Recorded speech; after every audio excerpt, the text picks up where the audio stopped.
আপনি বলছেন ফ্রি জলসা করবো, আমি ফ্রি জলসা করবো, ঘরে গিয়ে আমার বইয়ের ব্লাউজ বেচে আমি সংসার চালাবো?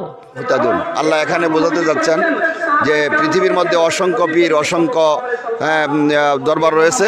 তো অনেক দরবারের মধ্যে শুধু টাকার সরাসরি, তারা টাকা ইনকামের ব্যস্ততার মধ্যে লিপ্ত থাকে এবং পীর ও মানুষের কাছ থেকে টাকা নেওয়ার ধান্দায় থাকে। আর সুফি মুফতি আজান গাছী রহমতুল্লাহ আলাইহির দরবারটা এমন দরবার কোরআনের অনুসরণ করে চলছে। যেমন নবী রাসূলরা দাওয়াত দিয়ে কোনোদিন টাকা পয়সা চায় না, টাকা পয়সা নেয় নাই। তো সুফি মুফতি আজান গাছী রহমতুল্লাহ আলাইহির দরবারেও কোনো টাকা পয়সার লেনদেন নাই, কারণ আল্লাহ তাআলা বলেছেন ইত্তাবিউ মাল্লা ইয়াসআলুকুম আজরা ওয়া হুম মুহতাদুন, যে তোমরা তাদের অনুসরণ করো, তাদের অনুকরণ করো যারা তোমাদেরকে দিনের কথা বলে বিনিময় চায় না, উজরত চায় না। তো ঠিক তদ্রূপভাবে সুফি মুফতি আজান গাছী রহমতুল্লাহ আলাইহি এই দরবারটা বিনা পয়সা, এবং এই দরবারে থেকে যারা দিনের দাওয়াত দেয় তারা কারো কাছ থেকে টাকা নেয় না। যারা এই যে সুফি মুফতি আজান গাছী রহমতুল্লাহ আলাইহির এই দরবারের পক্ষ থেকে যারা দিন প্রচার করতে যায় তারা কোনোদিন টাকা নেয় না, শুধু তাদেরকে ভাড়াটা দেওয়া হয়। তো আমিও এক সময় ভিন্ন একটা ছিলাম, বাহিরের একজন বক্তা ছিলাম। তো আমি এই দরবারে আসার পর থেকে এখন শুধু যেখানে মাহফিল করতে যাই বা আমাদের দরবারে যে যাই, শুধু আমরা শুধু ভাড়াটা নিই, এবং ভাড়াটাও ভিআইপি বাসের ভাড়া না, নর্মাল বাসের ভাড়াটা আমরা নিয়ে দিন প্রচার করার জন্য চেষ্টা করতেছি।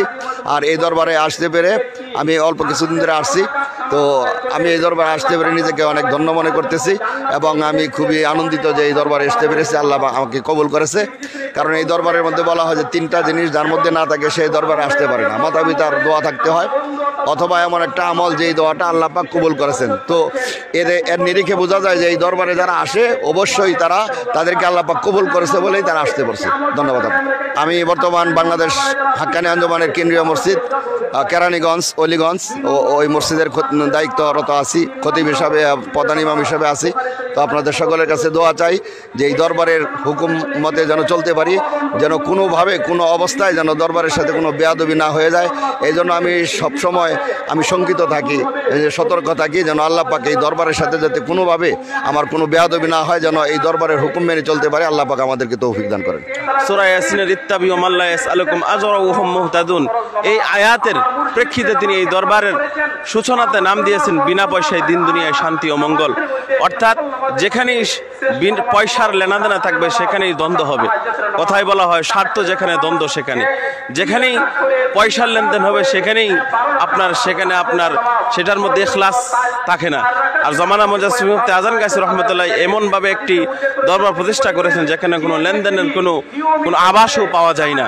সেই প্রেক্ষিতেই আমার কাছে এই দিকটি সবচেয়ে ভালো লাগছে। তাছাড়া তিনি যে 4টি স্কিমের যে একটি এই দরবার 4টি স্কিম যে দিয়েছেন, সেটা হলো বিনা কাজে 5 ওয়াক্ত নামাজ, কোরআন ওজিফা পড়া, তারপরে হালাল হারাম বেছে খাওয়া অর্থাৎ হালাল খাওয়া, এবং সাধ্যমতো তাকওয়া পরহেজগারি খাওয়া। যে জমানায় বর্তমানে মানুষের রন্ধ্রে রন্ধ্রে হারাম প্রবেশ হচ্ছে সেখানে এই মুহূর্তে যারা বর্তমানে জমানা মুজাহিদ আজান গাছী রহমতুল্লাহকে ফলো করে, তারা নিশ্চিতভাবে আমার ধারণা মতে তারা অবশ্যই হালালের উপরে থাকে। এবং বর্তমানে এই জমানায় এসে, যে জমানায় হারাম থেকে বেঁচে থাকে দুঃসাধ্য ব্যাপার, সেখানে জমানা মুজাহিদ আজান গাছী রহমতুল্লাহ বক্তব্যবিন্দুরা আজ হালালের উপর থেকেই এই দরবারকে ফলো করে যাচ্ছেন। ইনশাল্লাহ আমরা বাংলাদেশ থেকে আসলাম, দোয়া করবেন আমরা যেন এই দরবারে থেকে আমরা এই দরবারের খাদেম বনে যেতে পারি, সেই তৌফিক আল্লাহ রাব্বুল আলামিন আমাদেরকে দান করুন।